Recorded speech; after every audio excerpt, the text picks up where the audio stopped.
to the Megacast. I'm Tyler Kieft in the studios of our flagship stations, 89.3 Lakes FM and Civic Center TV on Comcast, Channel 15, and AT&T Channel 99, where you can also find us in the Birmingham-Bloomfield area on Birmingham Area Municipal Access and in Southfield on City Cable 15.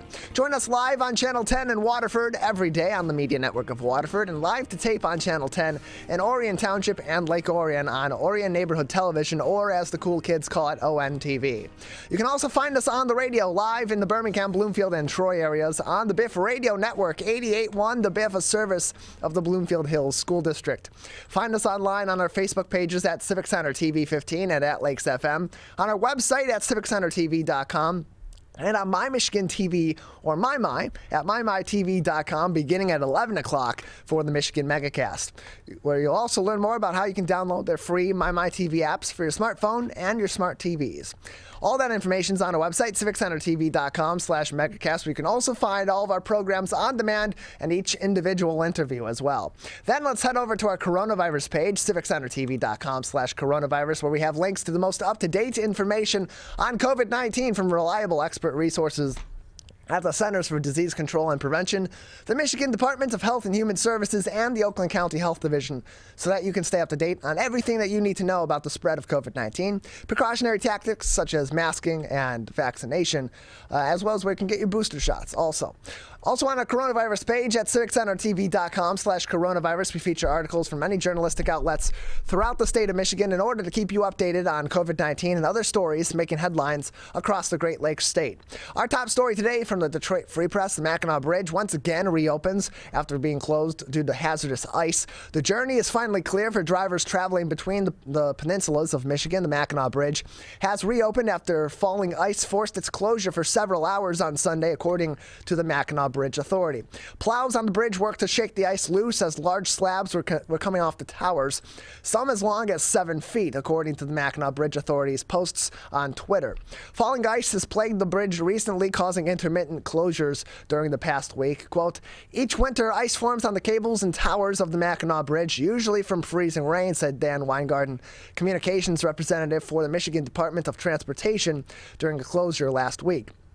When, quote, "when winds increase or temperatures rise, that can dislodge them suddenly, sending sheets or spears of ice cascading down to the bridge deck below. Ice can drop more than 300 feet before hitting the bridge deck, and pieces are sometimes large enough to damage vehicles or even cause injuries," and closed quote. That full article with additional materials from the Detroit Free Press on that story on our website, civiccentertv.com/coronavirus. Also making headlines on civiccentertv.com/coronavirus from the Detroit News: almost 3,600 flights were canceled and bedeviled travelers all across the state of Michigan and really throughout much of the U.S. One Royal Oak family ended up taking the long way home. The news from Spirit Airlines during his planned return trip to Michigan from Florida over the weekend wasn't what Biff Radio alum and WDET producer Jake Nair and his family were expecting. The senior editor for Detroit Today on WDET was supposed to be flying home from Orlando on Friday, but after delays, the flight was canceled and they couldn't get on another one until as early as Tuesday, he told the Detroit News on Sunday night. And that was simply unacceptable, he said, traveling with 2 children. He was not alone. Airlines canceled more than 3,600 U.S. flights over the weekend and delayed thousands more, citing weather in Florida and other issues. FlightAware, a website that tracks flights, noted major disruptions at several Florida airports, including Miami, Fort Lauderdale, Tampa Bay, and Orlando, as well as Baltimore, New York, and other airports around the country. JetBlue, Southwest, Alaska Airlines, Frontier, American Airlines, and of course the problem airline of choice, Spirit Airlines, were most affected. JetBlue and Spirit canceled 1/3 of Sunday's scheduled flights. Local news reported storms in Florida on Saturday. Several airlines said Sunday that operations are returning to normal. Nair rented a car for his family to drive back, and given high gas prices and hotel stays, plus the cost of meals, he estimated the trip cost $1,000, with $500 for the car rental alone, he said. Plus, now his 7-year-old's birthday happened during the trip back to Michigan on Saturday. Quote, "When we asked, all they said is that it was weather," said Nair, 34, of Royal Oak, adding that he spoke to others who rented cars to drive back. Renting a car, quote, "seemed like it was the only option if we wanted to get back in time to go to work and to school on Monday, and closed quote. Spirit not only didn't have alternative flights, but didn't help with finding another airline to fly on or offered to pay for a hotel for them, he said. They were reimbursed for the canceled flight, however, he also said. In an email seeking comment from Spirit, it was not immediately returned Sunday night. Quote, "It was frustrating. I've got 2 small kids. What are we going to do?" Nair said. "We didn't know where we were going to stay that night. How are any of us going to afford any of this?"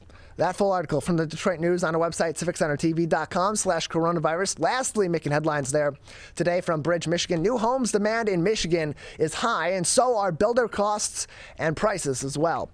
The building industry in Michigan is entering the second quarter of 2020, as the home building industry entered the second quarter of 2021, expecting the spring to launch a wave of buyer demand, due in part to record low numbers of existing homes listed for sale. My apologies, 2022.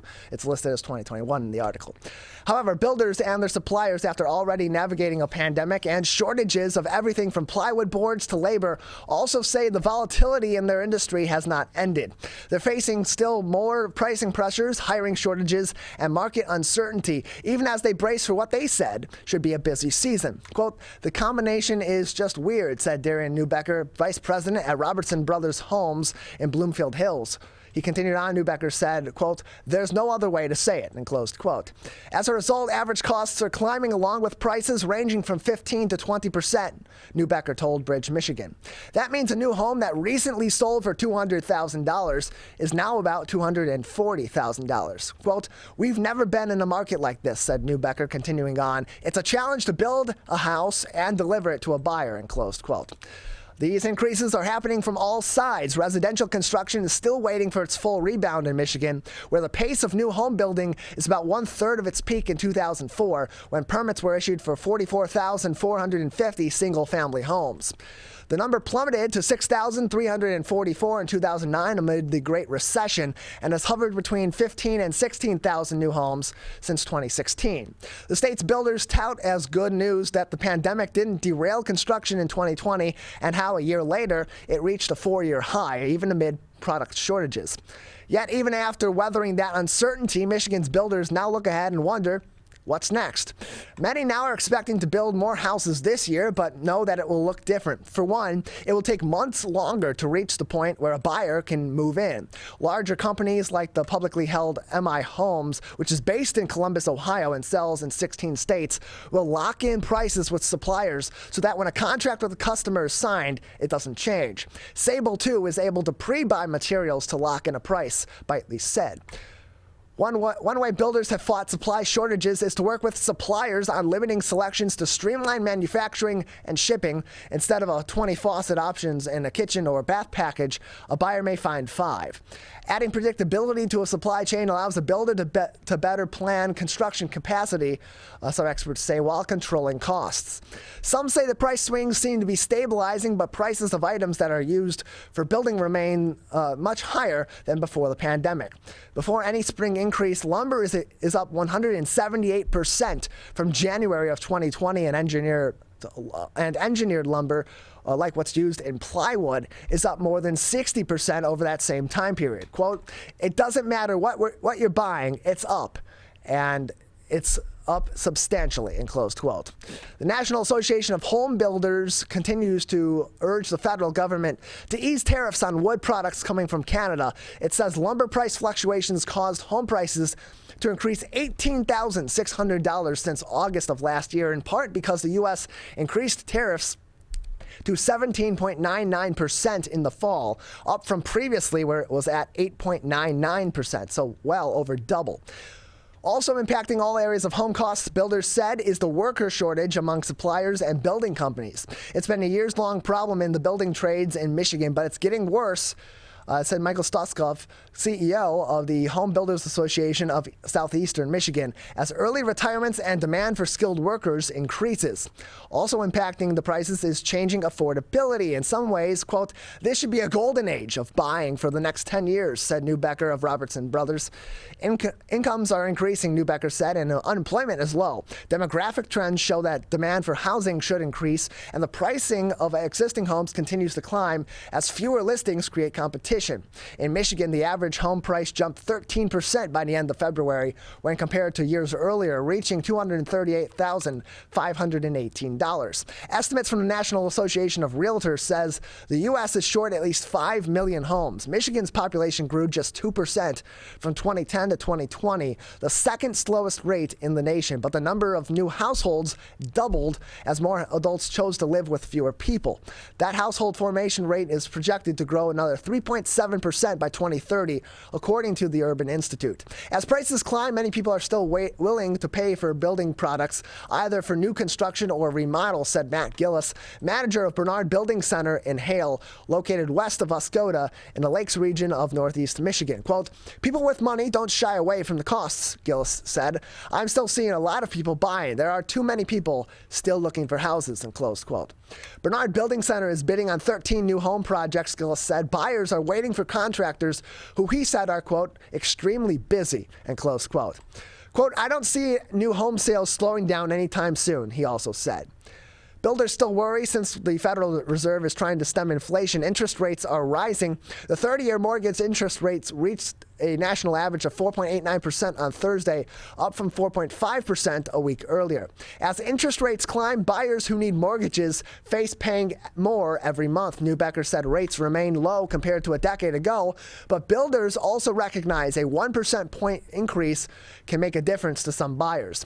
In that $200,000 home example, it would have cost $956 per month or a bit less on a 30-year mortgage if it had been taken out a few weeks ago. But now that the price has climbed to $240,000 due to increased costs and interest rates going up in the past week, that same home would instead cost $1,248 per month.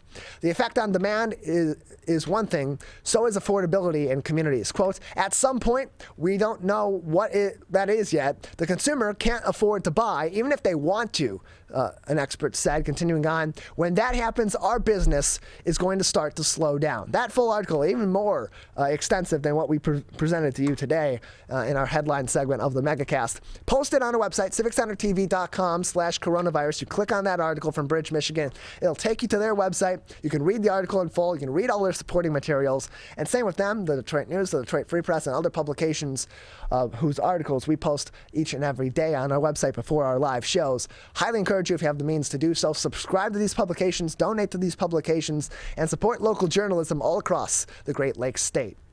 All those headlines on our website, civiccentertv.com/coronavirus, as well as those ever helpful links to accurate information on the COVID-19 from the CDC, the NBHHS, and the Oakland County Health Division. We have a great program ahead on this Monday edition of the Oakland County Megacast. Coming up next, of course, we have a number of excellent partnering community television stations that are producing informative and entertaining original programming all throughout Oakland County. Up next, we'll take a look at a segment of Independence Television's Conversations with Bill Haney, followed by an interview with the Lawn Academy founder Eric Miller. That's all up next. This is the Oakland County Megacast.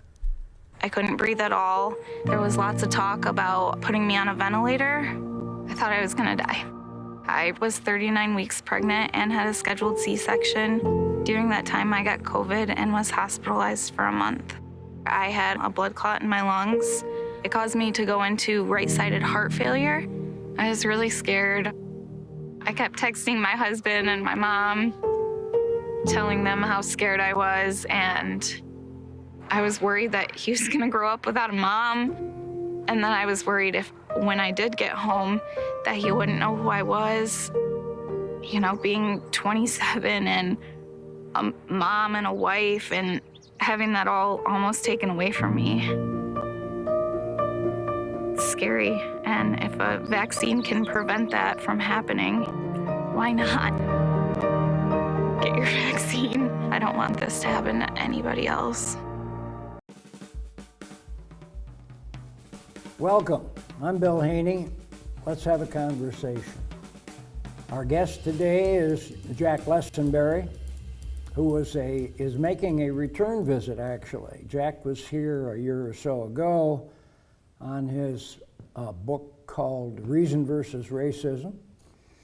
He's been a writer for many, many years for national and regional publications, as well as doing television, radio, and professing at Wayne State and the University of Michigan. He's written for Vanity Fair, Esquire, George, the New York Times, the Washington Post, the Boston Globe, quite a roster. And he's now a contributing editor and a columnist for the Toledo Blade and other newspapers. Jack won a national Emmy in '95 for one of 2 frontline documentaries that he helped report and produce on Jack Kevorkian, and is co-author of many books.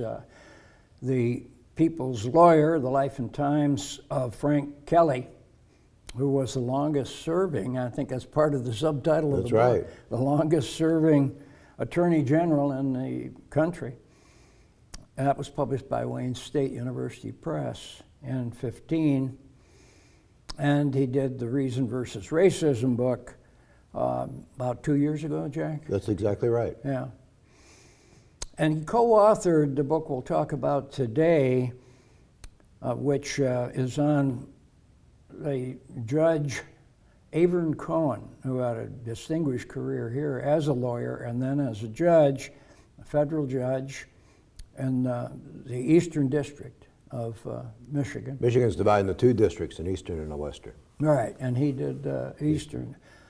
And Jack co-authored that with Elizabeth Zurich, who, that was a pretty smart of you because she's an archivist and librarian. Not to mention my spouse And best also, friend. yes, your significant other and partner for life. Exactly.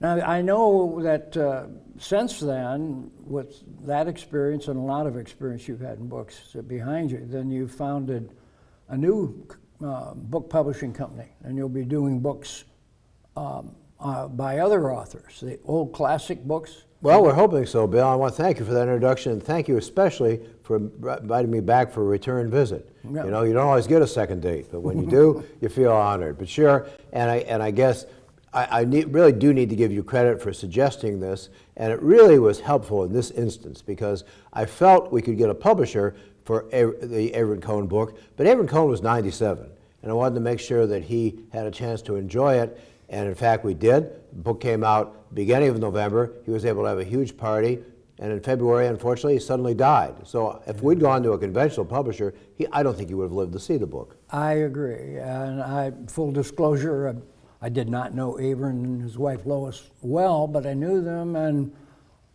it seemed to me important. And I consulted with Jack a bit, full disclosure, on his previous books and on this one.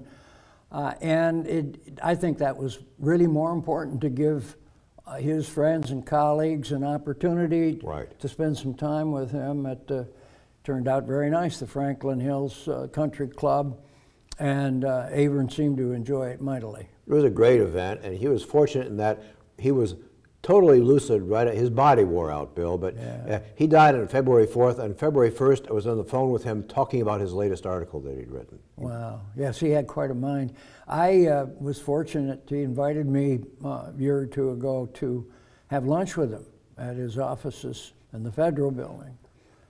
And we had a delightful lunch, but he had an ulterior motive because he was quite a fanatic Detroit Tigers fan. Right. And had quite a collection of stuff. And he wanted to talk some baseball. He knew that I had done the Ernie Harwell books, and we had chatted a little bit about baseball. But that was a delightful lunch. And he really did have quite a memory, quite a sharp mind. He remembered collecting money for a charity to build what's now the old Shari Zedek Temple in 1930. Oh my goodness! Yeah, he goes way back, and I know that mind really served him well, and in his role as a judge. And in fact, the title of this book is because he was so impressed with Justice Brandeis, who I think that was more or less his motto.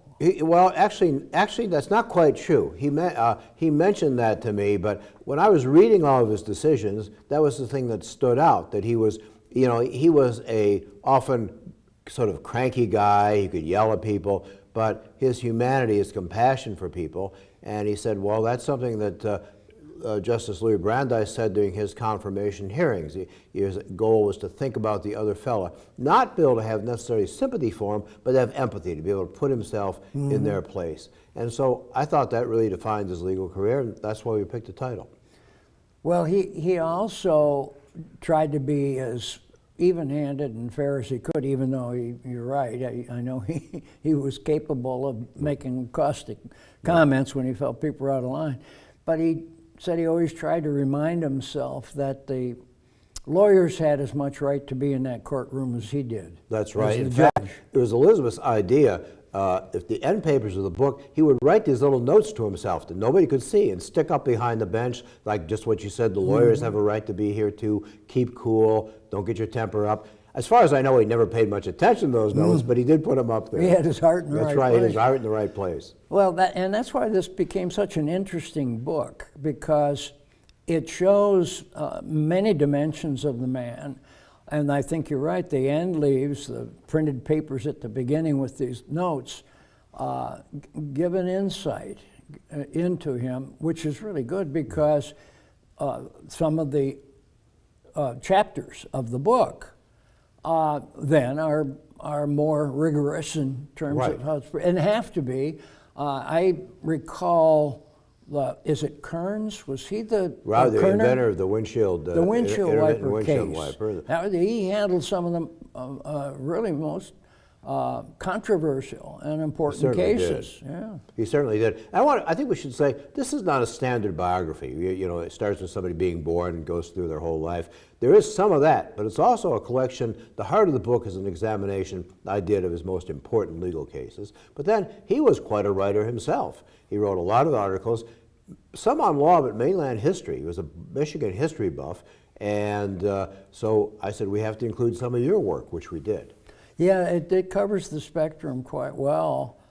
He handled the busing case, didn't he? The Detroit busing case. What happened, everybody knows that the U.S. Supreme Court said you couldn't, in Bradley versus Milliken, you couldn't bus people across city lines. You couldn't bus kids in the suburbs and vice versa. But they did say you've got a total right to bus within your city. And at that time, Detroit schools, of course now Detroit schools are virtually all African American, but at the time that wasn't the case, and there was discrimination, and he handled all of that as long as the case lasted. And at some point, he made the determination, these schools are essentially all black anyway, there's nothing more than can be accomplished, and he ended the case. He handled some cases on issues that have since evolved considerably. I'm thinking of the Butcher case. I knew Mary Lou. I knew Mary Lou well, and that was a fascinating case. And now, of course, things have evolved substantially. Sure, as a pioneer in the rights of women in journalism, Mary Lou Butcher was a reporter for the Detroit News. Women were not getting equal treatment, either in terms of pay or assignments, and they sued. And he handled that case, and there was eventually a settlement. And now, of course, there are probably more women journalists than there are men. Yeah, it's the industry has changed dramatically, and fortunately, the treatment of women and the compensation levels. And I discussed that with him a little bit because my prejudice when I was hiring people was that you pay the job. Whether gender doesn't enter into it, frankly, I don't think seniority should. I think if a job is worth something, and he concurred with that, and that's what we're still striving for. There's been a lot of evolution in that area, but it's still a ways away from full equity. Well, that's exactly right, and he was a mentor for many women lawyers and women judges, and he mentored a couple women who became federal magistrate judges. Did not know that, yeah. He did, there was another case that was controversial too, was the Coe case. The Doe case? Doe. Yeah, versus University of Michigan. He had a couple interesting free speech cases sort of at the dawn of the internet. One as far as the Doe versus the University of Michigan. This is somebody who had fantasies and wrote about them online, and he said there's no danger that this person is a little off, but he's presenting no danger to anybody. there was also another case of somebody who was posting horrible, lurid stories on the internet, and it was I think it was in 1995. Again, he wrote a story about violence and murder and used a female classmate's name, and of course she freaked out, understandably. But he said, this is distasteful, but he has a right to do that. And what's interesting, Bill, when you read that decision, he has to explain to people what the internet is. Oh my because goodness. it was the early It was 90s, that, yeah. and how you get online and what that meant. And but it's still, those cases have still influenced law of free speech. He was a proud alumnus of the University of Michigan. He told me he didn't know there was any other university when he went there, but he ruled against them. And he said, you're free. What they had come up with was an early hate speech code about hate speech on campus, but it was way too broad. It violated people's freedom of speech, and he just threw it out. And, but he had a funny sense of humor. One little aside, the University of Michigan had written a pamphlet in University of Michigan maize colors of how to administrate this. And they realized this pamphlet's no good, so they threw it out. And he said to the U of M's lawyer in court, you're taking the maize out of the maize and blue? I love it. Yeah, he did have a good sense of humor. Did you get response from others? It's still early on because the book hasn't really been out very long. But I presume that it's in the hands of reviewers. But have you had much reaction yet? People have loved it. They've just loved the book. Of course, they love him. I've gotten very nice reaction. We've had orders for this book from as far away as Japan. I sent one to Hawaii yesterday because he touched the lives of so many people. A woman from the United Arab Emirates who this is a woman who was accused of betraying the country. She'd worked for the FBI and the CIA. And Avron looked at this case, and she said, I'm worried. I'm an Arab American. She was an immigrant, had gone to work for a country, been accused of spying. So she's got somebody who's the most prominent person in the Detroit Jewish community as her judge. So he looks at this case and basically just gave the worst tongue lashing in the world to the federal prosecutor, said, you're ruining this woman's life, you have no case. Wow. 60 Minutes took it up. She was completely exonerated. They gave her citizenship back, and the prosecution and the press, who had called her things like Jihad Jane, they ran out of that courtroom with their tails between their legs. Wow. Well, you had a head start on doing this book then with Elizabeth already being knowledgeable about this material. Sure, we should have mentioned, Elizabeth has been his private archivist for a long time. And of course, I've known Avron, everybody's known Avron, because there was no more prolific letter writer than Avron Cohn. And any journalist, starting in the early 1980s, I would get letters from him. I like this, or you should have thought about that. He was almost invariably right. An art form that's very near to my heart, letter writing, and I hope it's making a little bit of a comeback. Oh, me too. Yeah. The process of doing this book and doing your previous one, Reason versus Racism, now did that contribute to you making the decision to found Old Classic Books, your new venture? That's right. And I thought, we should have a way. What you taught me, Bill, we think of vanity press books, and we've all seen bad vanity press books. Someone writes a half-literate memoir and pays someone to publish it.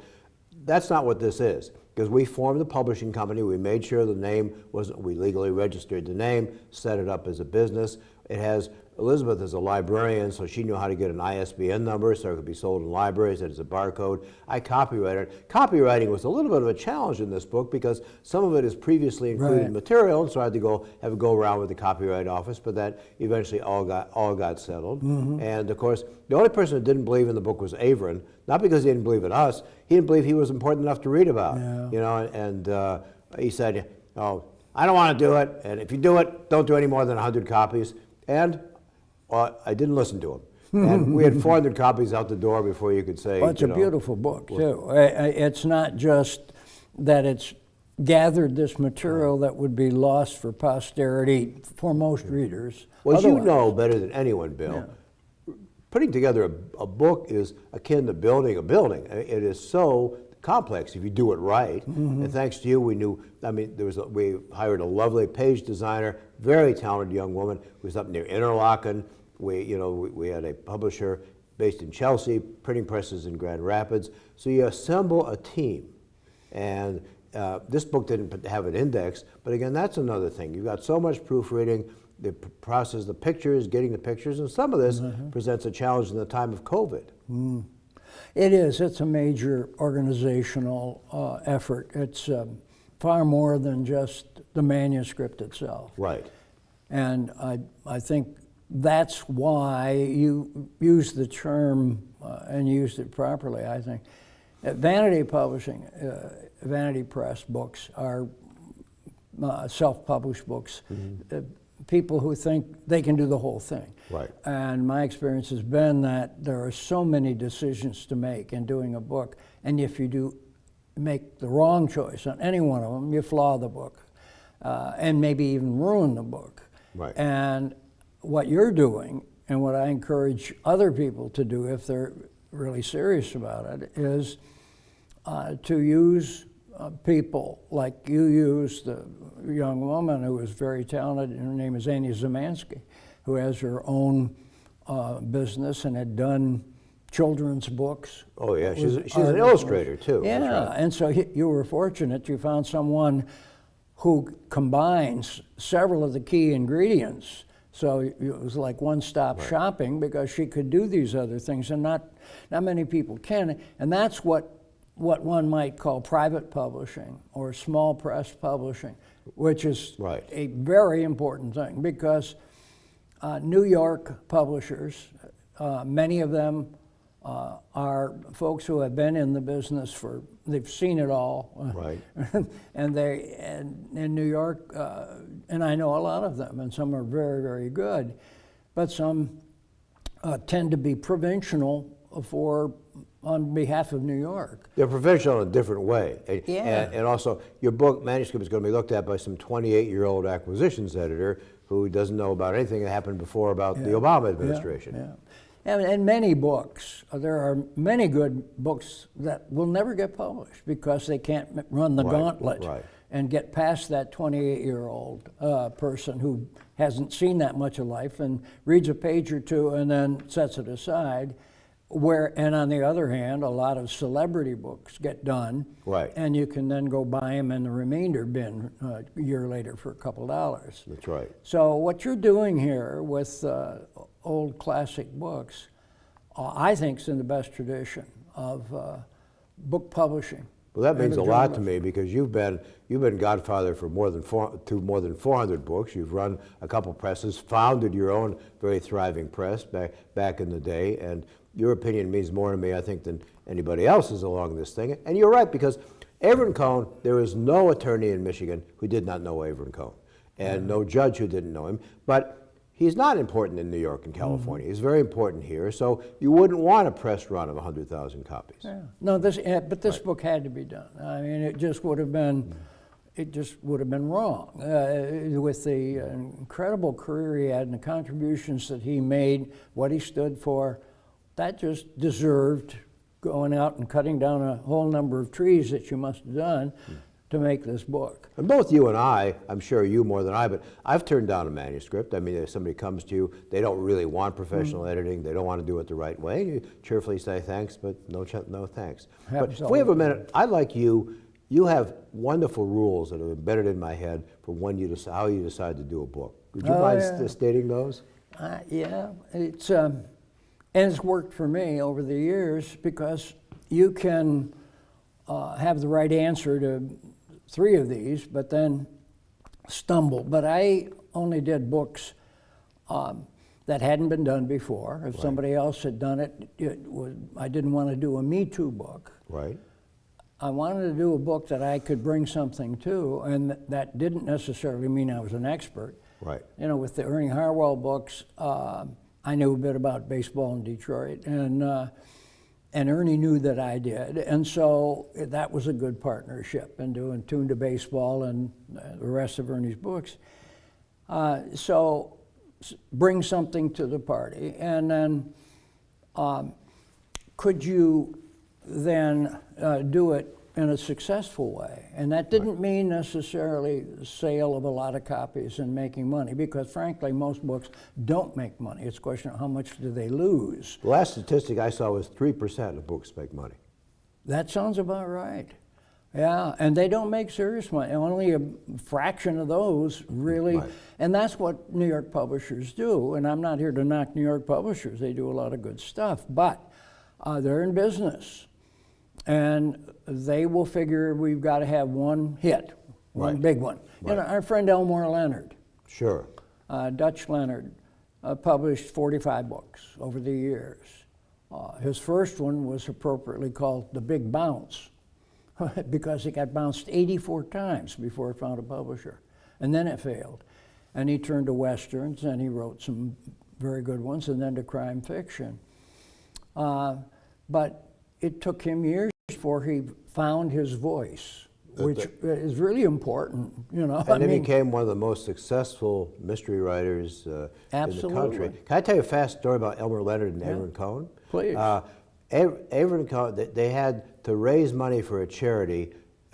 Whoever gave the biggest bid, Elmore Leonard promised to name a character in his next book after them. So Avon Cohn won this. And then he named, in whatever the next novel was, the sleaziest, most corrupt lawyer in the book was named Avon Cohn. And somebody wrote to the New York Times and said, this is outrageous, this man is a wonderful judge. He wasn't, and then there's another letter saying, well, he wasn't in on the joke. And then we asked Avon, how'd you feel when you found out that? He said, oi, oi, oi. I said, were you upset? He said, no, the only person who would have been upset would have been my mother, and she's no longer living. Oh my gosh, that sounds like Avon. Well, to tell you the last of those Haney principles for whether you do a book or not, and that is, will it be fun? Exactly. Will it be enjoyable? Because his book publishing at its best is a collegial enterprise. And life is too short, I feel, to get into something and have it be drudgery. And I tell people, would-be authors, that if you're going to do a book, first of all, stop talking about it and Right. start writing. That's right. And then another is get ready to be obsessed. Because if I don't know that you can do a decent book unless you really commit to it that way, so that it's always in the back of your mind. No matter what else you're doing, that That's book right. is working, and I think you found that out. Somebody said it was like giving birth to a baby. You know, you're wrestling with this thing for at least 9 months, sometimes longer. Well, most female authors will tell you, yeah, I've heard that, but it's harder, they say, than having a baby. It really, and it goes forever. And then you get the postpartum thing, which is, now you've been with this thing for a year, 2, 5 years, Right. and now it's gone and it's behind you. You got to adjust. Well, Jack, I'm delighted that you came out here to talk with us about this book today and about books in general. It's a privilege and an honor to talk with you anywhere, Bill, but it's an honor to be on your show. Well, thank you, Jack. I really enjoyed it, and I hope our viewers did, and I hope they're prepared to tune in before too much longer with another episode of Conversations with Bill.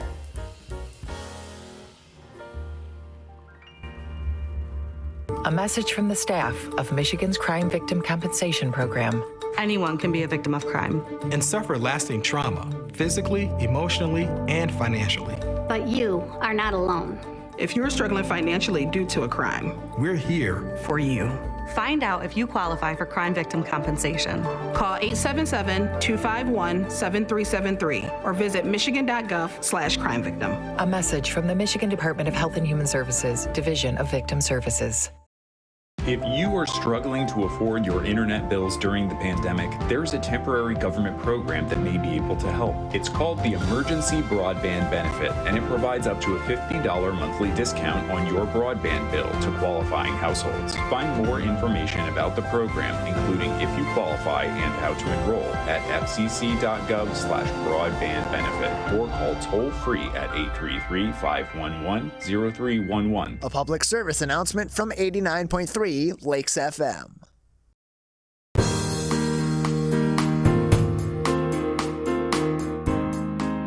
Joining us now is on the program is the founder and program overseer at the Lawn Academy, which helps to provide lawn services to our elderly community. Eric Miller joins us now on the Michigan Megacast. Eric, thank you for being with us.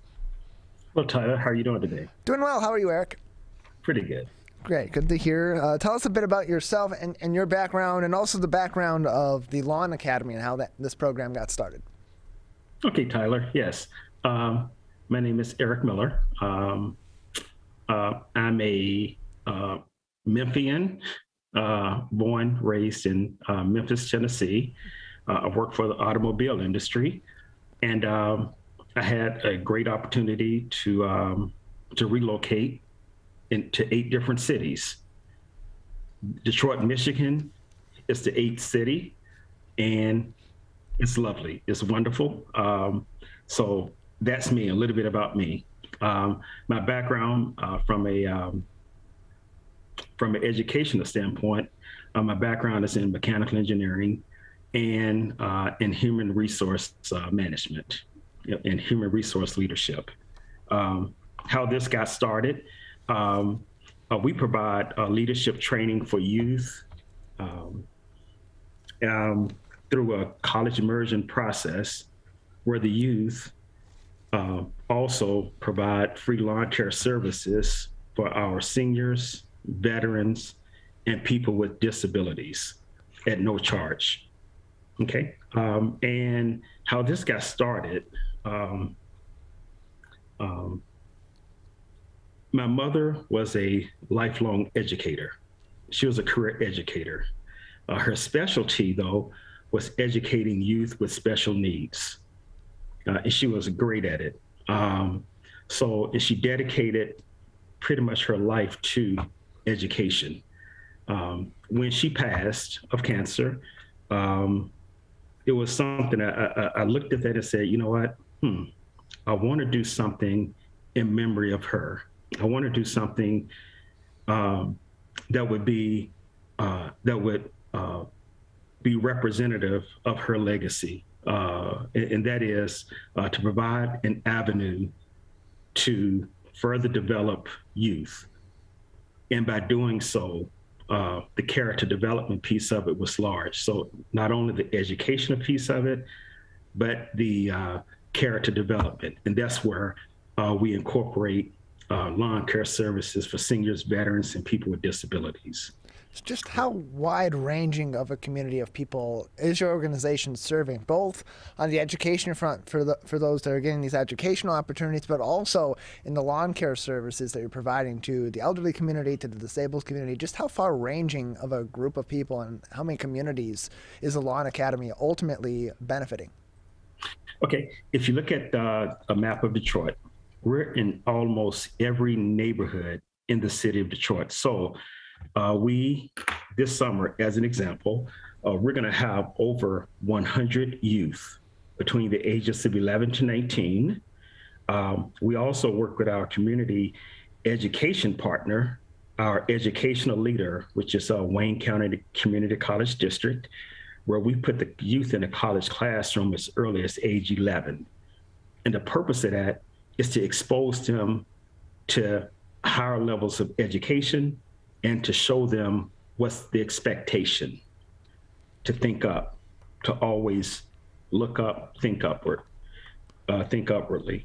Okay, so when it comes to that, and the number of people we serviced over 250 seniors throughout the city of Detroit. This summer, and we'll talk about this a little bit later, we're looking to service 645 seniors, veterans, and people with disabilities. And the reason why we're so widespread across Detroit is because seniors can get in contact to us through United Way 211, just by calling 211, saying that you are a senior, veteran, or a person with disabilities, and that you need help with your lawn. They're going to transfer you to us, the Lawn Academy, and we'll take it from there. And the service we provide, just so you can know, it's not a one-time service. No. When we take care of our seniors, veterans, and people with disabilities, it's for the whole summer. They do not have to worry about their lawns for the entire summer. And so how did ultimately your organization, you told us some of the background, particularly on the youth services side of this organization, Of course, we're with Eric Miller, the founder and program overseer at the Lawn Academy. But ultimately, those lawn care services for the elderly community, for veterans, for people with disabilities, where did that ultimately get settled in as the service angle of this organization? There's so many different ways that you can serve your community, you can serve these populations that you do. Why lawn services? Growing up in Memphis, Tennessee, that's why it was so critical. I never thought about it until I was looking for a way. I was asking God, how can I provide something that'd be meaningful for the development of youth? At first, with my background being engineering, I thought of something in the STEM area. And then it came across to me so clearly that, okay, if I go the STEM route, you're gonna exclude a lot of youth because they're gonna say, well, I'm not good in math, science, English, things of that nature, so don't go that route. Then it came across to me, Eric, what did you used to do since the age of 6 years old in Memphis, Tennessee? I thought back on it, and I took care of, through gardening and through lawn care services, senior citizens throughout the city of Memphis. So, and then thinking back on that, I said, wow, in doing so, I was exposed to so many great singers, that wisdom. My grandmother, Rosie Henderson, Miss Tappan, Miss Flagg, and it gave me a great sense of community and compassion to others. And also, it allowed me to really know how to manage time management, things of that nature. And I said, wow, that's gonna be the entry point. So we're gonna use the lawn as an avenue to train young men and women, and we're gonna wrap an educational component around the lawn. So Lawn Academy.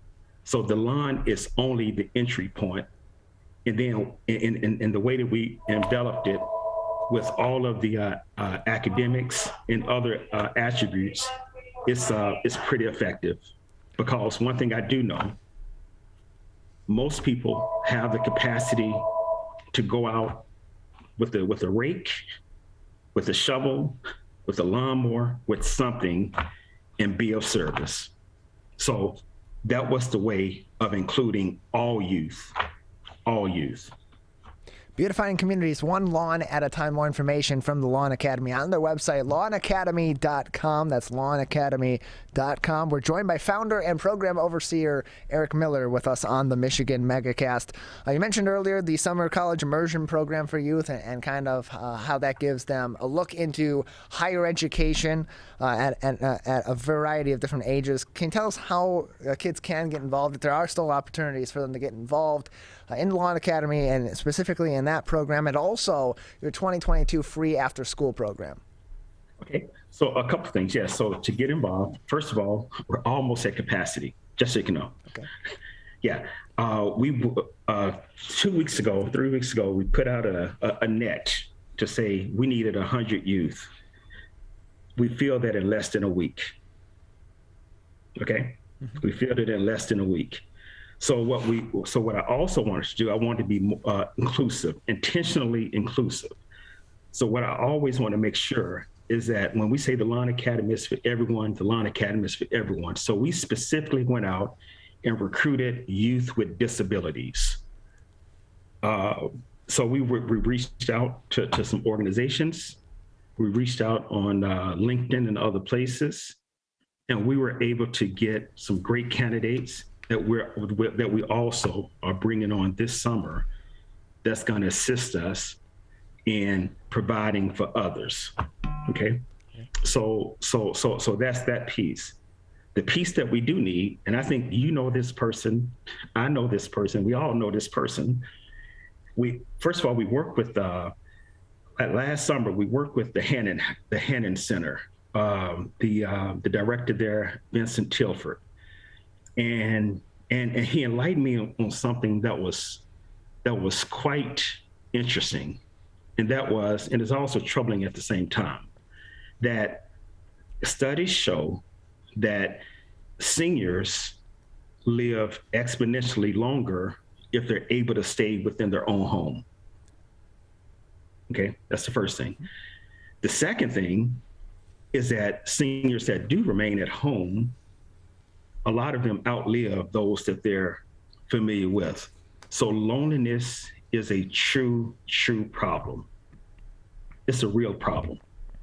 It's a real problem for our seniors, okay? So what we're doing is that when we call a senior to say, okay, Ms. Johnson, we're gonna be there tomorrow at, let's say, 10 o'clock in the morning, that 15-second or 10-second announcement or scheduling that I just provided normally takes on average 20 minutes to deliver. You know why? Because once that senior gets that call, in a lot of cases, that's the only call they're gonna get that whole day. Yeah. So what we did intentionally, we brought on a person by the name of Miss Matthews. She's one of the seniors. She calls all the other seniors. And guess what? Miss Matthews loves to talk. I said, Miss Matthews, you're the person I need because you love to talk.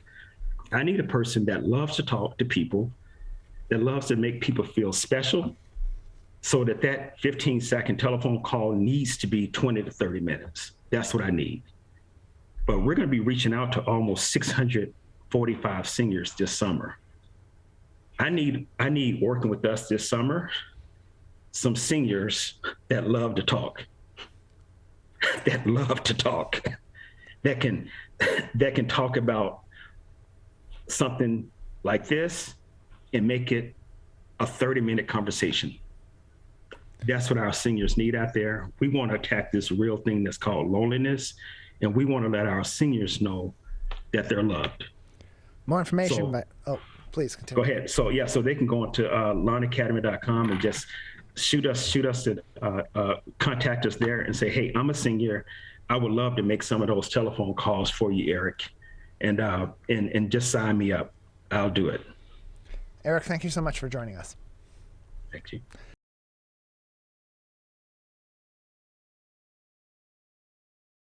Reincarnating your children. My daughter is very much inspired by my wife's artistic pursuits. So my daughter started making necklaces. She makes what we call affirmation fashion. I tell her every day that your black is beautiful. Your black is beautiful. Your black is beautiful. And if there's anything better than being beautiful, it's being smart. And if there's anything better than being smart, it's being kind. And reaffirming that every day is our method of making sure her chin never drops. My dad wasn't around, and I remember riding a bike and falling off and cutting myself, and me never just wanted to get back on it. People ask, how your children learn how to ride a bike, and you did. I didn't teach them. I just created an environment where they taught themselves, and all I had to do was be there.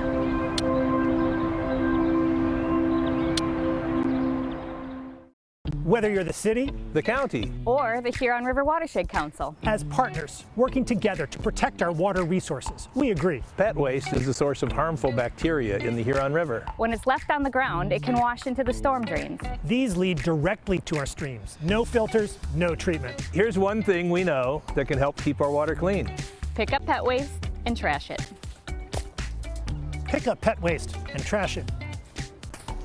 So pick up pet waste and trash it. There's one water, and it's ours to protect. Who is struggling right now? I am. My son is. Many are struggling with anxiety, depression, and substance use. Before it becomes a crisis, reach out to MyCal, the Michigan Crisis and Access Line for free confidential support 24/7. Available in the Upper Peninsula and Oakland County. Just call or text 1-844-44-MyCal or chat online at michigan.gov/MyCal. A message from the Michigan Department of Health and Human Services. Motorcyclists are hard to see. To keep everyone safer, it's important to always look for them and know where most crashes occur. 84% of motorcycle and vehicle crashes happen on streets, not highways. And most crashes with motorcyclists occur when vehicle drivers are turning left. So before turning, especially to the left. Make sure you look for motorcyclists. Then look again. It could save a life.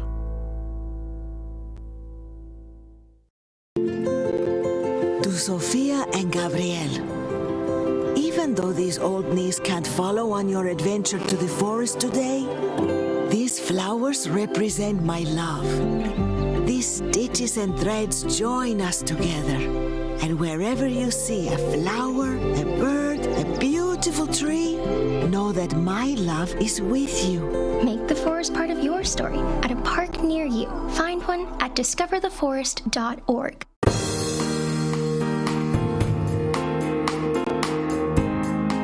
Over the course of the pandemic, mental health has come to the forefront of the medical community and of greater society. And now as COVID-19 cases continue to drop and the pandemic seems to be slowly fading into the rearview mirror, the question then has now arisen, should I continue with online therapy or is it time to go back to in-person counseling?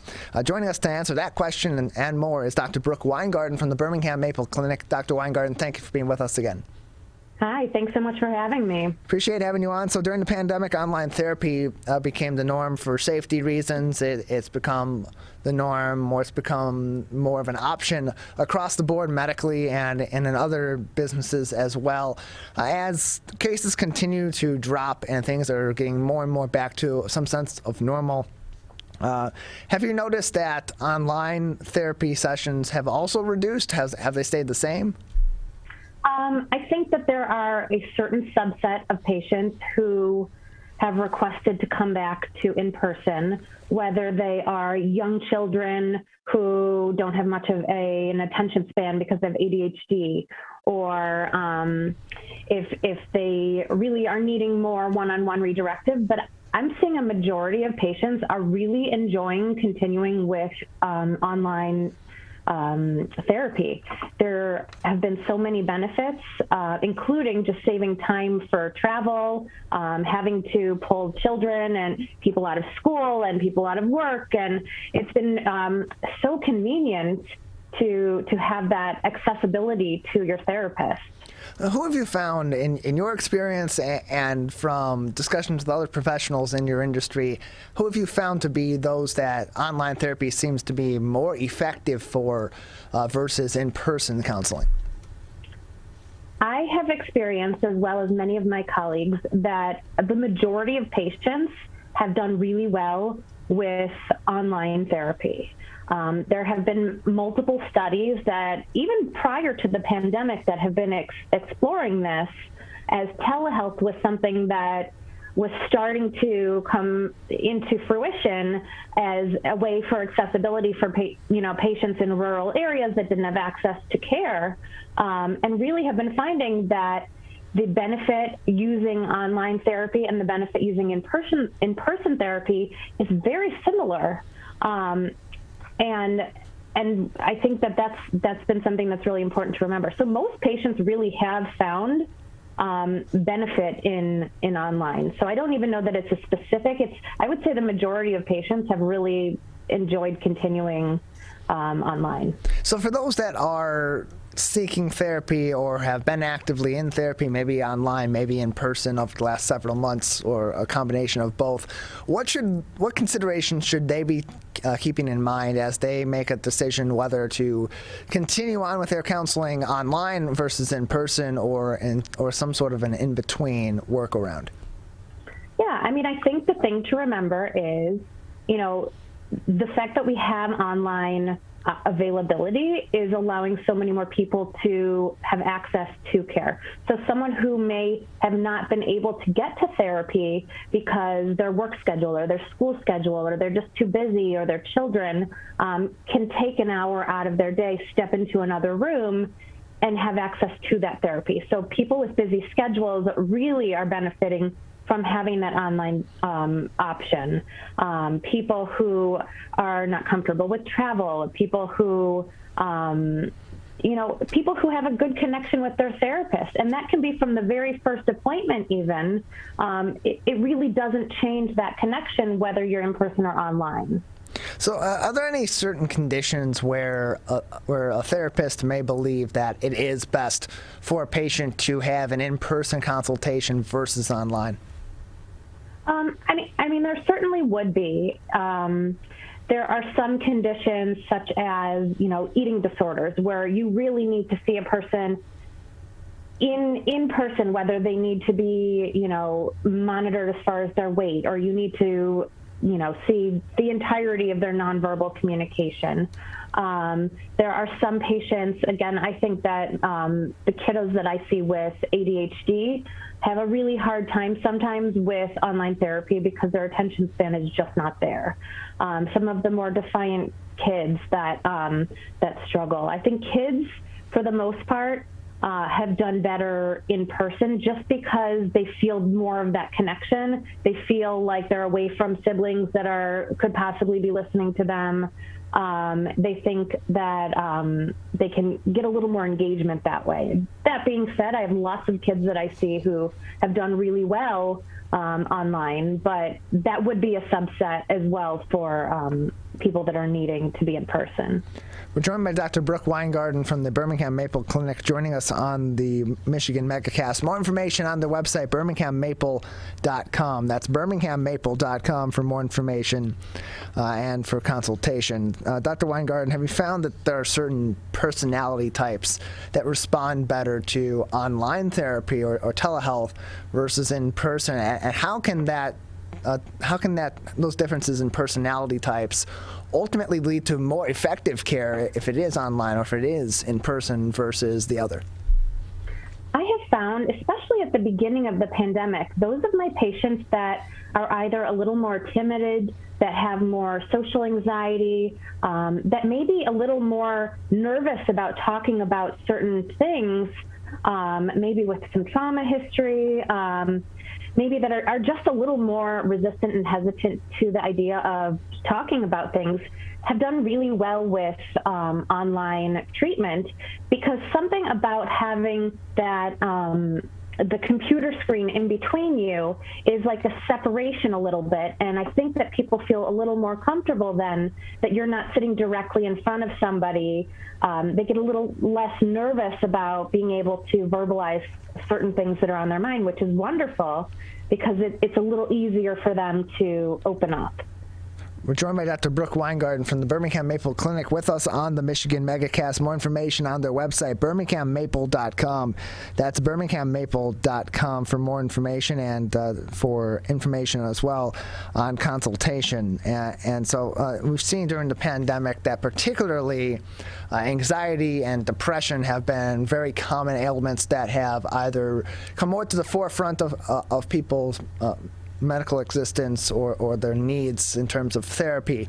As we're starting to come away from the pandemic and into whatever normal is going to be going forward, are you seeing, or do you expect to see, some of those similar feelings relapse or come back to the forefront also, because there's also this great unknown ahead of us with what does it mean to be post-pandemic?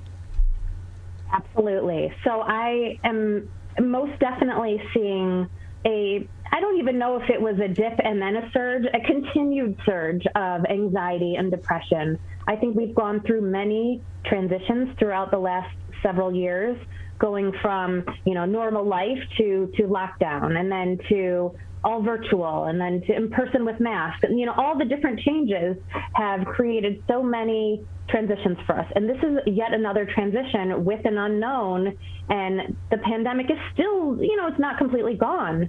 So I'm absolutely seeing a lot of anxiety, social anxieties, panic, depression, trauma, while people are also somewhat processing everything that they've just been through, yet there's still some fears about the future, about, finances, health, all of the things that we have been experiencing but continue to be magnified.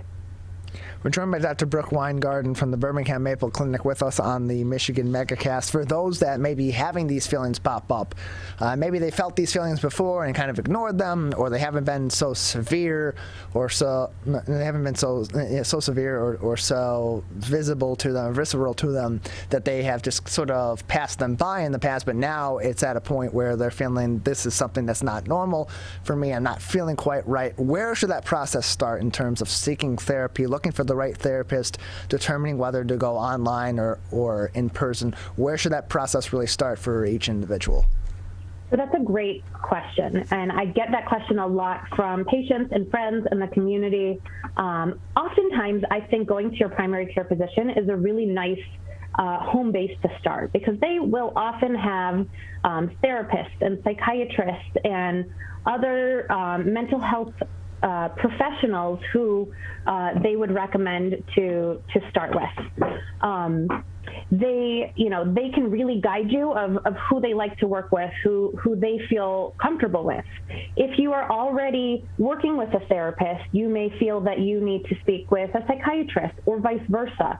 Sometimes you might ask a friend if there's someone that that they've liked, or if there's another professional, somebody that they've liked. Asking around is good, and if you really don't have anyone to ask, you can always look on the back of your insurance card and see who is covered. They always will have a list of mental health providers on there, and it's a good idea to sort of read through. Now, I always emphasize to patients that the most important thing is the fit.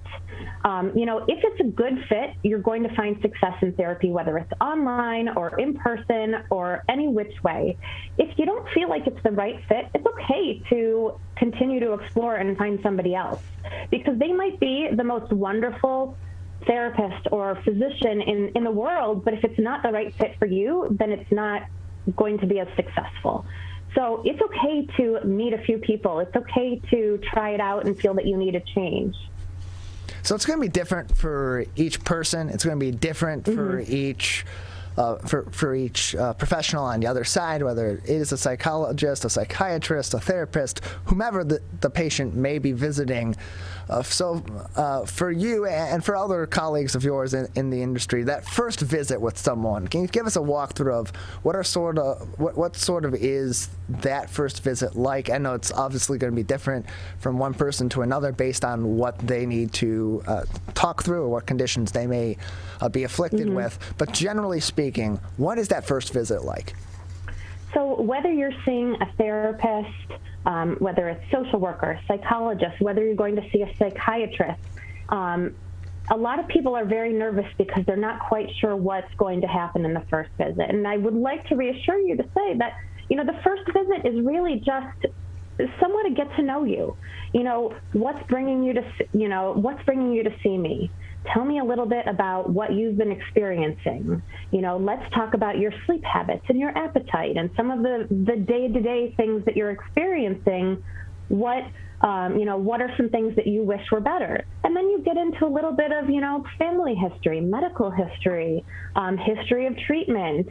It's a lot of sort of the checkpoints of just wanting to make sure that you're getting to know that person. And if there are questions, I have a lot of patients that say, I'm really nervous about therapy because I don't know what to say. I don't know what I'm supposed to do or which type of therapy I need or what to tell them. And I remind them, yeah, of course you don't. That's not you don't have to know those things. If you're working with somebody, that is our job to know how to direct you and how to figure out what's the best course of action for you. So you don't have to know any of those things. We're really taking some time to get to know you, to figure out what the best treatment modality is for you. And that could be therapy, that could be medication, that could be a combination of both. And so on the other side, for patients, what are some of the questions that you as a professional that is providing this therapy to them, this counseling to them, what would you and other professionals like from them, if they are to ask any questions, what should they be asking of the professional that they're visiting in their first visit or in their opening visits to kind of get that information back and that feedback themselves so that they can determine if this is the right fit or if they need to go look and seek another professional? Sure. I mean, I think part of the right fit is also sort of personality meshes. And that's the type of thing that's not specific for a checklist. You know, if you feel like you're comfortable, if you feel like you can talk to someone and you feel like you're not judged, you feel like you're in a setting where, okay, I think that I could open up and this person seems to get me. You know, that's a huge plus, and that's a bit, you know, that's more of an internal feeling. But sometimes it's good for a patient just to know, hey, what type of therapy are you recommending? Is there a certain, you know, regimen that you think would be best? How many times a week, you know, would you recommend? Do we have specific goals? Are there specific things that I need to know in order to be, you know, my best participant in this therapy? And there may not, you know, those goals and those answers may change, but it's a good place to start a conversation and to develop that relationship. But a lot of it is really just that internal feeling of, do I feel comfortable? Do I feel like this person really is hearing me? Where I can then take it to the next step so we can kind of work together. We're joined by Brooke Weingarten, Dr. Brooke Weingarten from the Birmingham Maple Clinic on the Michigan Megacast. More information on the website, birminghammaple.com. Dr. Weingarten, before we let you go, anything else that would be important for our audience to be considering at this time if they are in therapy, if they're considering therapy, or if they're considering whether they should go online or in person or some combination? I think it's just great to know that if you feel that you're struggling, if you feel like, you know, your motivation has changed, you're not interested in things the way that you were, you're really feeling kind of hopeless, you're nervous and keyed up and panicky, and if things are not right for you, if you feel like you're still having a hard time, first of all, you're not alone. There's so many people that are also struggling. And it's always a good idea to reach out and find somebody to support you. We could all use the support. If everybody was working with a therapist, then the world would be a happy place. I think it's a really important thing, and you do whatever you feel works best for your schedule, whether it's in person or online, and just know that both are extremely effective. Both are equally effective. You're not losing anything by taking one versus the other. So if it works for you to only be doing online, wonderful. At least you're there, and at least you can find that support from someone. Dr. Weingarten, thank you so much. Thank you so much. To Sophia and Gabriel, even though these old knees can't follow on your adventure to the forest today, these flowers represent my love. These stitches and threads join us together. And wherever you see a flower, a bird, a beautiful tree, know that my love is with you. Make the forest part of your story at a park near you. Find one at discovertheforest.org. 72.7% of high school students get less than the recommended 7 to 9 hours of sleep a night. This can cause pain, obesity, and can very negatively affect your mental health. When you have a consistent 7 to 9 hours of sleep every day, you get sick less often, lose more weight, and have better relationships with those around you. For more information about the dangers of sleep deprivation, go to sleepfoundation.org. This message is brought to you by the WBHS Digital Media Arts Program and 89.3 Lakes FM. Can I ask you a question? Why did you get your kids vaccinated? It was hard for them to social distance, to be isolated from their friends. I want them to get back to school and sports games. So as a pediatrician, I recommend the vaccine to everyone I know. The boys lost a former teammate and classmate who was only 20 years old. It's been a devastating year. We want to get back to normalcy. Our daughter is really looking forward to being with her friends, being a kid. It's the Great Lakes water. And so what people do ends up in our waterways. Flushable wipes are just evil. They should be thrown away. They're impossible to destroy, and they can cause significant problems. One of the main things when you're cooking is to not dump fats, oils, and greases down your drains. They stick to the sides of pipes. They stick to everything they come in contact with. Don't put it down the sink. There's one water, and it's ours to protect.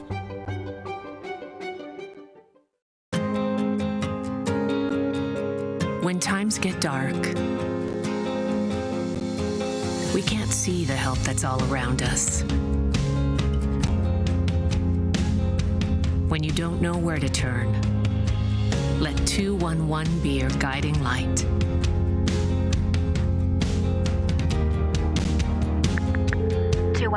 How can I help you?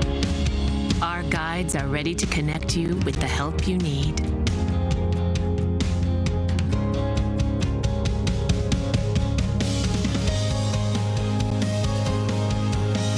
with food, healthcare, mental health, and other resources. Call 211 or visit 211.org. 211. Get connected, get help.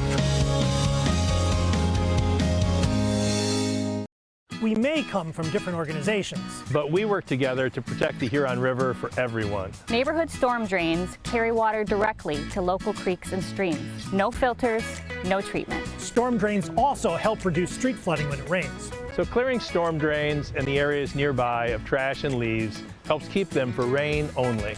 It is easy to do your part by adopting a storm drain. Find a storm drain, check it, and clear it every month. So keep storm drains for rain only. There's one water, and it's ours to protect. If you are struggling to afford your internet bills during the pandemic, there's a temporary government program that may be able to help. It's called the Emergency Broadband Benefit, and it provides up to a $50 monthly discount on your broadband bill to qualifying households. Find more information about the program, including if you qualify and how to enroll, at fcc.gov/broadbandbenefit or call toll-free at 833-511-0311. A public service announcement from 89.3 Lakes FM. We as Michiganders feel connected to this resource in a way that I think is really powerful. Conservation starts with a caring, committed community. For me, it's peaceful to have a relationship with the river. Every single one of us has a role to make sure that those waterways stay safe and healthy, being careful about what goes down the storm drain. Just even eliminating some of your single-use plastic makes a difference. There's one water, and it's ours to protect.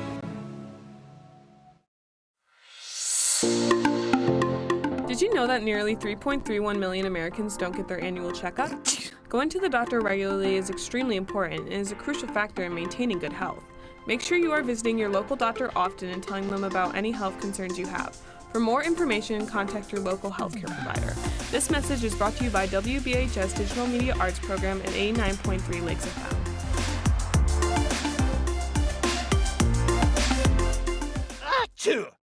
People are getting out to walk and bike in higher numbers. More vulnerable road users and higher speed traffic can be a dangerous combination. Crash severity has increased, so if you're driving, be sure to slow down and look for people. There's no need to speed. If you're biking, ride with traffic. If you're walking, avoid stepping into the road if possible. If you have to walk in the street, walk facing traffic.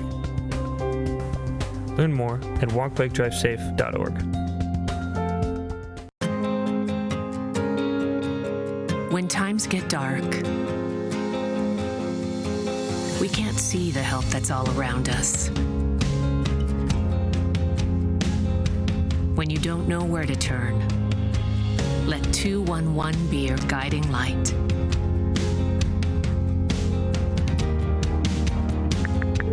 211, how can I help you? Our guides are ready to connect you with the help you need.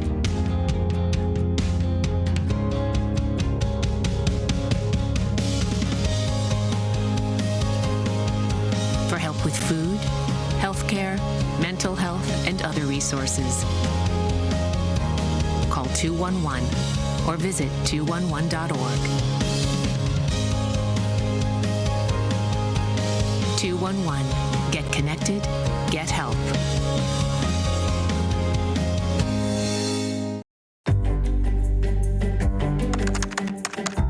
Parents do a lot of worrying.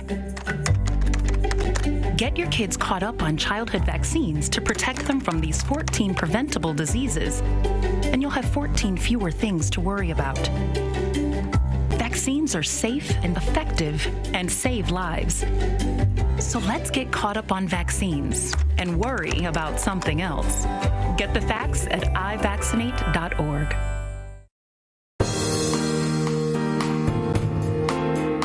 Welcome to the Michigan Megacast. I'm Tyler Keefe. You can learn more about the program by visiting our website at civiccentertv.com and clicking on a Megacast link, or going to civiccentertv.com/Megacast, where you'll learn more information about all of our partnering TV, radio, and other web outlets, and find all of our full episodes and each individual interview on demand.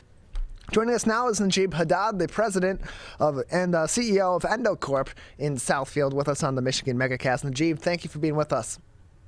Thanks for having me, Tyler. Appreciate having you on. So first, can you tell us what EndoCorp does? Well, EndoCorp started in 1996 and began providing endoscopy equipment services, repair services to endoscopes, to the healthcare industry. And from there, we kind of expanded into a part distributor to the industry, providing parts to other repair facilities, as well as part solutions to help them get the repairs that are needed for their customers. So for those that may not be familiar with the procedure, what is an endoscopy? So an endoscopy is it's a medical instrument that's used by doctors to perform non-invasive procedures, to examine and diagnose patients, to take biopsy samples within the body. The basic elements of an endoscope is an illumination so that you can have light inside the body cavities, some kind of device, either a camera or fiber optic glass, to help bring the image to the doctor outside, and then some therapeutic channels to help facilitate any biopsy samples that might be needed. And pretty much any hole in the body, there's an endoscope designed for it. And so how extensive or how complicated can these machines be? I would imagine for certain procedures like a biopsy, they would need to be pretty extensive, having a camera, being able to be comfortably in a body cavity, to take a sample of that body, safely remove it, and then also get it back securely to the medical professional so that they can test it for whatever they may or may not be looking for, or to find what may be affecting the patient. Just how complicated can these devices be, and how simple can they be? Yeah, they're very diverse, actually. They've been around since, don't quote me here, but at least since the 40s and 50s, and maybe even sooner than that. But on a grand scale across the world, there's three main manufacturers. Olympus, which you've heard of them, and just regular cameras, consumer grade cameras, also has a medical division that manufactures these as well. Pentex and Fujinon, Karl Storz, Linvatec, and a bunch of others that do it. But there's a wide variety of endoscopes that range from as small as pretty much a few millimeters in diameter to fit into veins, as large as maybe the size of a dime or a quarter, to be used in colonoscopies. They also have different form factors. Some are rigid and are used through laparoscopic procedures in the abdomen of the patient, and others are more flexible so that they can go into and out of body cavities through openings in the body. We're joined by Najib Haddad, the president and CEO of EndoCorp, located in Southfield, Michigan, joining us on the Michigan Megacast. How did you first get involved personally? How did you get involved with this business? Well, my dad got started with the company in 2002. It was founded in 1996. He took it over and helped it get to where it is today. I was just out of U of M. I was a pre-med student, and I had a year off after I graduated. I was deciding whether to go into med school or work for my dad. So I worked part-time and kind of just stayed. I love the idea of the business. My ideas and contributed to improving productivity, implementing processes, working with people, leading people. Eventually worked my way through the company, took over my dad's position in 2018, and now I'm running the company as president. And so when it comes to these endoscopies individually, how often are they in need of repairs or of parts replacements or complete reconstruction and new products for these various doctors and various medical offices that are commonly using them for a number of different procedures? Yeah, they're used in various clinics, ambulatory surgical centers, hospitals, And it really depends on how they're maintained and how they're treated and used by the doctors, the staff, nursing, and typically you would see an endoscope come in for an overhaul repair 1 or 2 times a year on average. Some are minor repairs, a few $100s all the way up to a complete overhaul. Could be, $10,000 to $12,000 for the most recent model endoscope. And what we do and what we're kind of started to hyper focus on with our company in the mid 2000s and into the last decade was to focus more on, although we did do repairs ourselves directly, we wanted to focus more on supporting our customers with repair parts that they could use in those repairs instead of just focusing on the services. So that led us down a path where we became ISO 9001 2015 certified. And we really focused on being able to source these repair parts for our customers to help drive down their costs and improve the quality of their repairs. There's a lot of controversy in our industry because what we do is we support independent service organizations that repair endoscopes, and they compete with the original equipment manufacturer like Olympus, Pentex, and Fujinon. And what those companies have done is prevent pretty much the doctor from choosing or having the right to choose where they can get their medical devices repaired. And what that has done is kind of kept raising the cost of healthcare because those devices would have to be repaired by the OEM. So our industry kind of is in this tug of war between the OEM and giving the freedom to the healthcare facilities that own the equipment to actually perform their repairs wherever they deem necessary. There's an initiative we became a part of. It's called Right to Repair. If you visit their website, righttorepair.org, they're very involved in legislation to help promote this idea of the freedom for consumers and institutions to repair their equipment with whoever they want. They paid for the equipment, it's their equipment, and they have the right to do it. And that allows us to show our industry to give about 50% cost savings to these facilities and the healthcare community by being able to come in and do our component level repairs, whereas the OEM would come in and do black box repairs, replace major components, and it's more costly to the healthcare community. So we really feel that's like to our core, to helping reduce healthcare costs as well as a sustainability aspect. We help keep this medical equipment, which may have been deemed obsolete by the manufacturer, in the marketplace, available to our customers all over the world. We're joined by Najib Haddad, the president and CEO of EndoCorp, located in Southfield, Michigan, joining us on the Michigan Megacast. Your business has also really gotten into cryptocurrency, which is pretty interesting. You accept it, but you also mine it as a company. Can you tell us how that got started? Yeah, it was more of an initiative to kind of, since we're becoming more apt at working to provide solutions to our customers besides just parts as a part supplier, we wanted to kind of say, hey, let's see what we can do in other technologies. We have our very own lab here where we do perform some repairs for our customers, and I wanted to kind of use this, evolving, technology and kind of just investigate. And so we decided to take an investment, and we ended up getting involved with Dogecoin and Bitcoin, and we bought our own miners. We consulted with engineers. We got the miners set up and started mining. Currently, we mine Bitcoin and Litecoin. We used to mine Dogecoin, and we actually started a website called endodoge.com to kind of help market and discuss kind of issues and topics in cryptocurrency.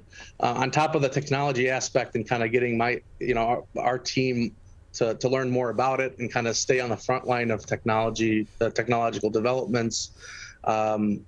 It's just been another aspect of it is being able for international clients to purchase products from our company in cryptocurrency versus working with the traditional banking systems, which may take 1 to 2 days to transfer funds through traditional ACH transfer processes. It has the opportunity to kind of give more freedom to our customers in that respect. So then, Najib, you're also hiring. What positions are you looking to fill, and how can people, if they're interested in working for EndoCorp located in Southfield, how can they apply for these jobs? We're currently hiring for quality control technicians and electronics repair technicians. We have a lot of positions open throughout the year in sales, marketing, even engineering. We're a small company that's trying to grow, and we love working with the talent pool in Southeast Michigan. And if you'd like a great place to work, it's very flexible, kind of a family-oriented with a corporate mindset. You could email HR@EndoCorpUSA.com, HR@EndoCorpUSA.com, and we could reach out to you. You just send a resume, and That's HR@EndoCorpUSA.com. Najib, thank you so much for joining us. Thank you so much. Appreciate it. We're going to take a break. On the other side, the Passover holiday is coming up, and in the Detroit area, there's a very special, first time ever, new celebration in recognition of Passover that will be coming up in the next few weeks. We'll be joined after this break by Rabbi Kasriel Shemtov from Chabad Lubavitch of Michigan. You're watching and listening to the Michigan Megacast. Michigan's Organ Donor Registry and help build a bridge of hope for organ, tissue, and eye donation. Just one person can potentially save or help improve the lives of up to 75 people. By joining, your legacy could be the gift of life. Sign up today at michigan.gov/SOS or at any of the more than 145 Secretary of State self-service stations located across Michigan. Be part of Michigan's Bridge of Hope by adding your name to the Organ Donor Registry. When times get dark, we can't see the help that's all around us. When you don't know where to turn, let 211 be your guiding light.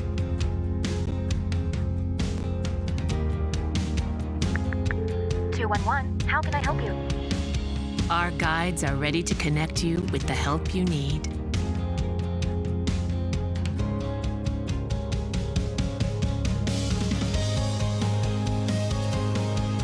For help with food, healthcare, mental health, and other resources. Call 211 or visit 211.org. 211. Get connected, get help. If you are struggling to afford your internet bills during the pandemic, there's a temporary government program that may be able to help. It's called the Emergency Broadband Benefit, and it provides up to a $50 monthly discount on your broadband bill to qualifying households. Find more information about the program, including if you qualify and how to enroll, at fcc.gov/broadbandbenefit or call toll-free at 833-511-0311. A public service announcement from 89.3 Lakes FM. Whether you're the city, the county, or the Huron River Watershed Council, we work together to protect water resources for everyone. Most of the pollution entering our rivers is carried by rainwater that runs off roads, parking lots, and rooftops. A rain garden helps catch stormwater runoff. Rain gardens and their plants help dirty runoff soak into the ground. You can do your part to help keep our water clean. Learn about rain gardens and native plants. So consider a rain garden in your home landscaping. Catch the runoff with a rain garden. There's one water, and it's ours to protect. I couldn't breathe at all. There was lots of talk about putting me on a ventilator. I thought I was gonna die. I was 39 weeks pregnant and had a scheduled C-section. During that time, I got COVID and was hospitalized for a month. I had a blood clot in my lungs. It caused me to go into right-sided heart failure. I was really scared. I kept texting my husband and my mom, telling them how scared I was, and I was worried that he was gonna grow up without a mom. And then I was worried if, when I did get home, that he wouldn't know who I was. You know, being 27 and a mom and a wife and having that all almost taken away from me. It's scary, and if a vaccine can prevent that from happening, why not? Get your vaccine. I don't want this to happen to anybody else. A message from the staff of Michigan's Crime Victim Compensation Program. Anyone can be a victim of crime and suffer lasting trauma, physically, emotionally, and financially. But you are not alone. If you're struggling financially due to a crime, we're here for you.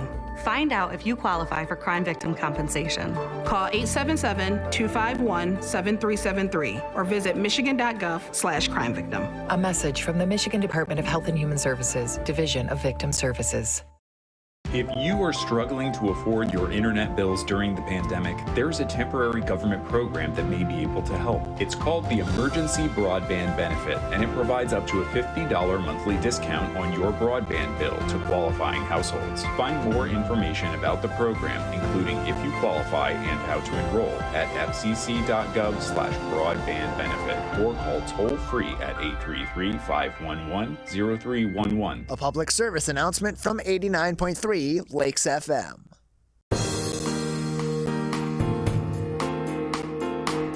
Welcome back to the Michigan Megacast. I'm Tyler Keefe. To learn more about the program by visiting our website at civiccentertv.com, clicking on a Megacast link, or typing in civiccentertv.com/Megacast. We can learn more about each and every one of our partnering community television and radio stations, as well as our web outlets such as My Michigan TV. Find all of our full programs and each individual interview on demand as well. civiccentertv.com/Megacast. Joining us now is the Executive Director of Chabad Lubavitch of Michigan. Rabbi Kasriel Shemtov is back with us once again on the Michigan Megacast. Rabbi, thank you for being with us today. Absolutely. Thank you. Thank you. It's good to be here. Yeah, good to have you with us. So an exciting new event coming up this week. It's coming up on Wednesday, April 6th at 11 o'clock.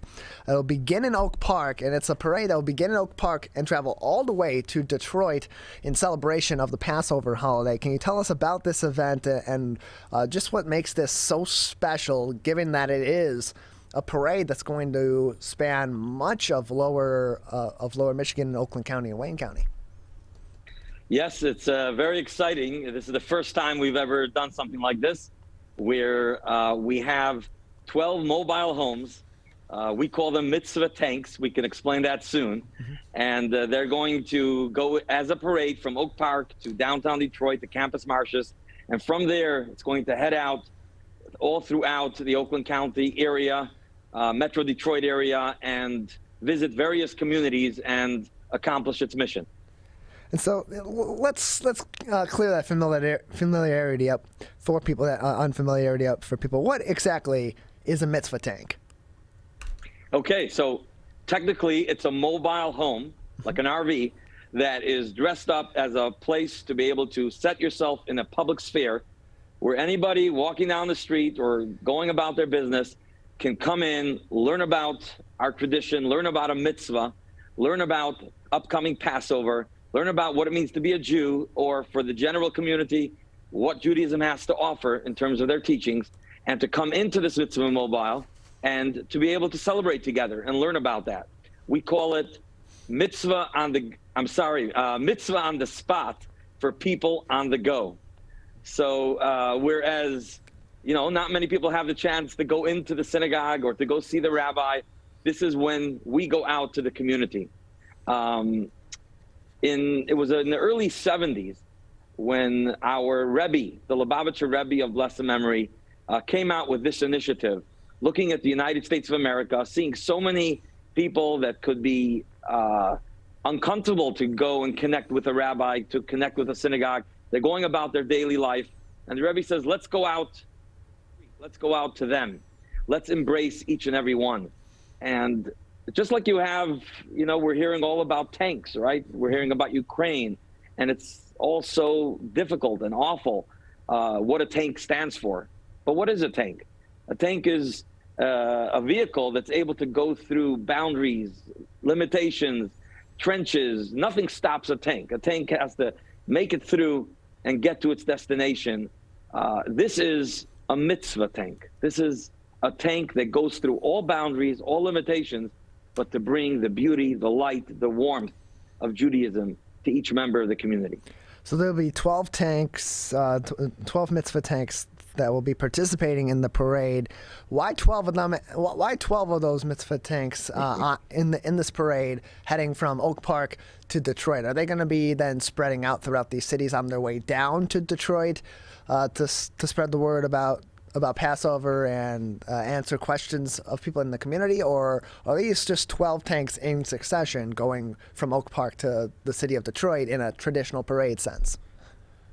They're going in a traditional parade sense to marches.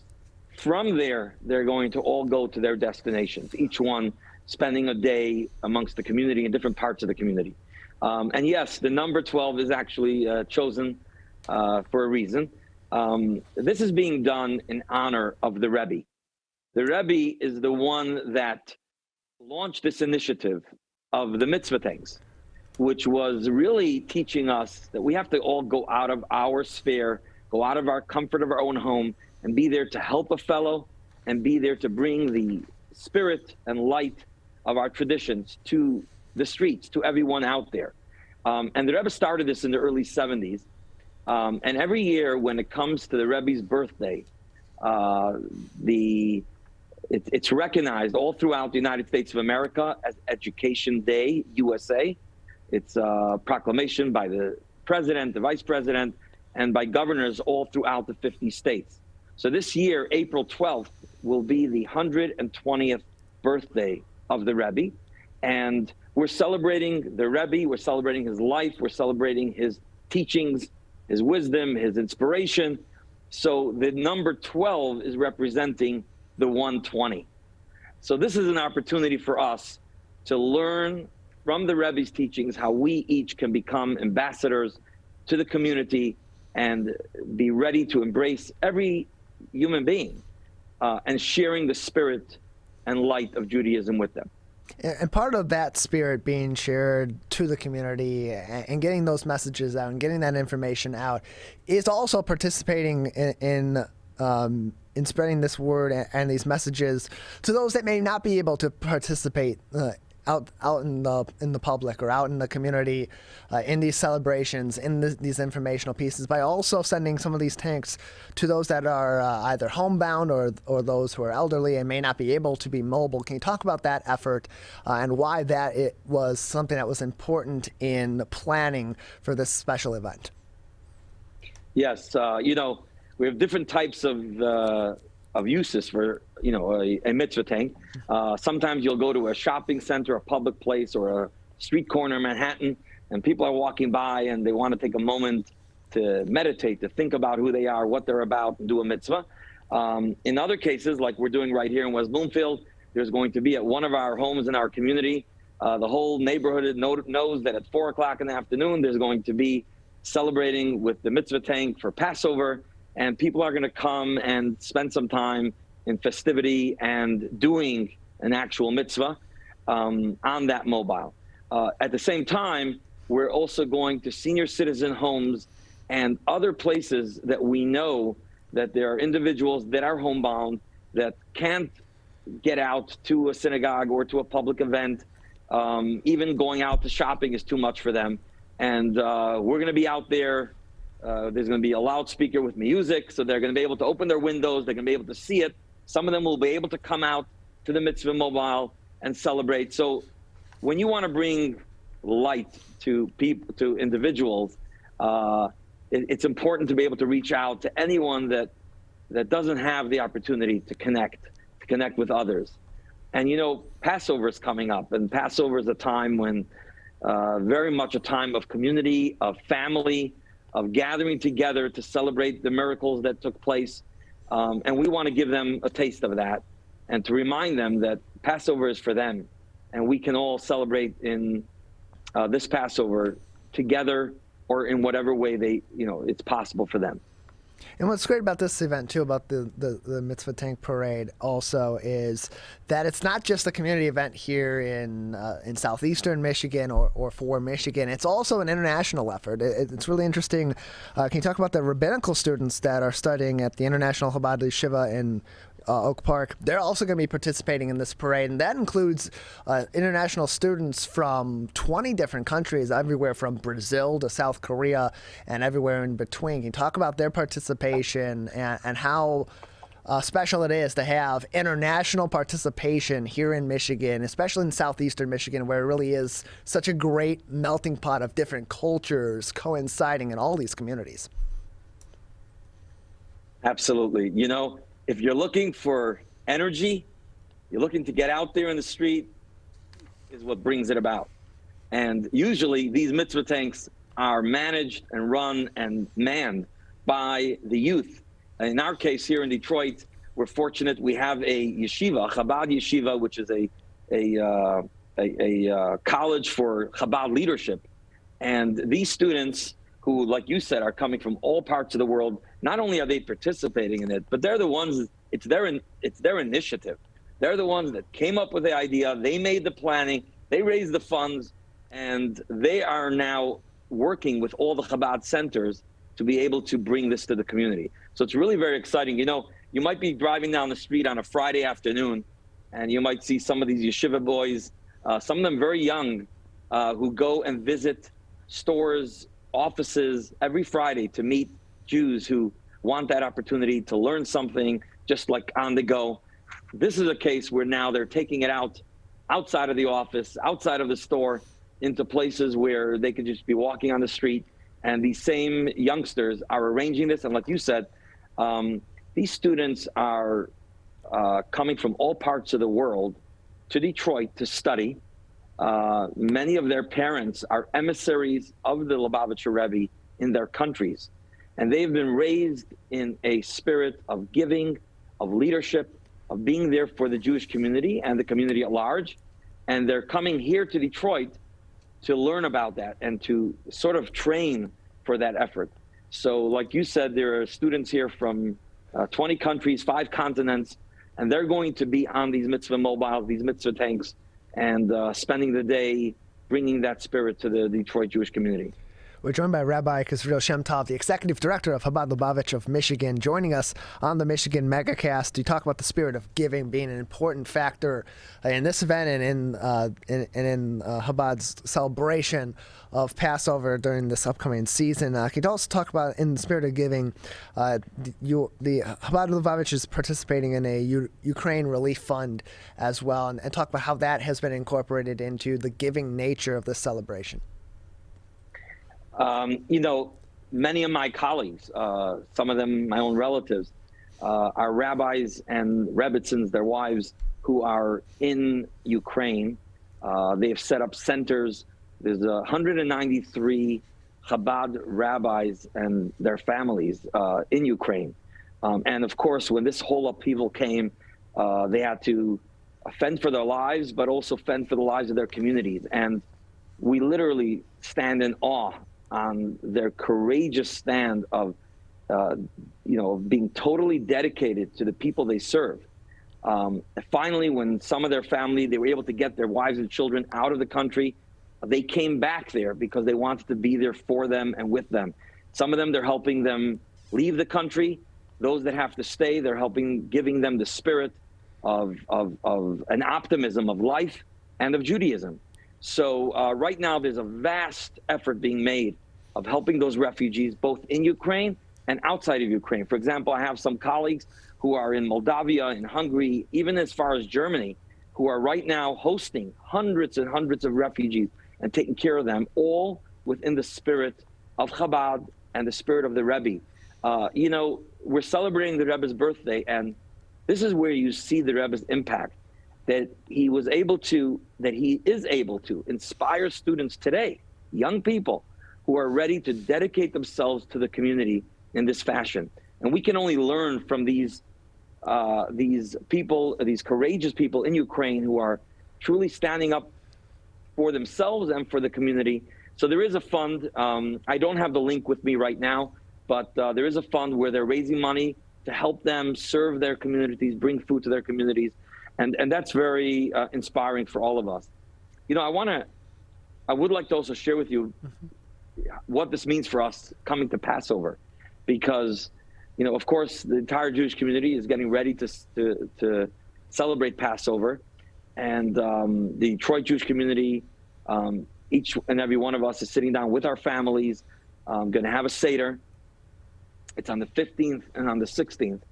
And there are very special traditions that go with that Seder. One of them is the handmade shmura matzah. That is a beautiful tradition to have at your Seder. It's a biblical commandment to be able to eat that night, the matzah. And there are Chabad centers all across the state which you can turn to and members of the community can turn to find that matzah, find other needs of your Passover Seder. I would like to just use this opportunity to open up our hearts to each member of the community to be able to celebrate properly. The families, the elderly, anyone in the community should be able to celebrate. And that's what these mitzvah tanks are for.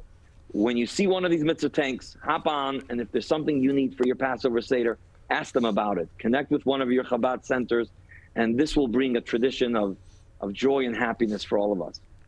Rabbi, thank you so much for joining us. Thank you. Appreciate it. That is Happy Passover. Yes, you as well. Thank you so much. That is going to do it for today's edition of the Michigan Megacast and the Oakland County Megacast. I want to thank all the guests that joined us on today's program, including Rabbi Kasriel Shemtov, Najib Haddad, the president and CEO of EndoCorp, located in Southfield, Dr. Brooke Weingarten from the Birmingham Maple Clinic, Eric Miller, the founder of the Lawn Academy, and of course Bill Haney, as well as the Honorable Judge Avern Cohn from a special segment that they produced over in Independence Township for Independence Television, one of our partners here on the Megacast. All those interviews on our website, civiccentertv.com/Megacast. We can also find more information on all of our partnering television and radio stations and find our full episodes on demand as well.